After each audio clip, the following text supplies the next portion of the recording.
Бізде әр салада жемқорлық. Ең үлкен проблема сыбайлас жемқорлық.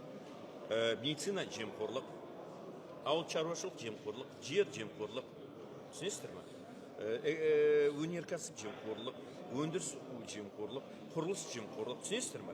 Ең біріншіден біз орнықтыратын дүние не үшін заң және тәртіп.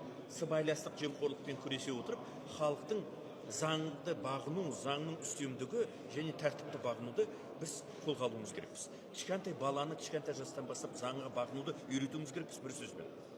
Мынау ауыл шаруашылықтағы субсидияны ұрлау, жеу, ол Назарбаевтан келе жатқан дүние.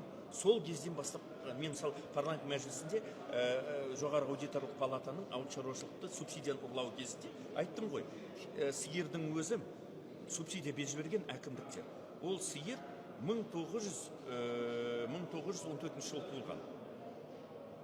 1914 жылы жаңағы мынау Амангелді Имановтың көтерілісіне 2 жыл қалғанда туылған сиыр. Ол сиыр қазір 2025 жыл.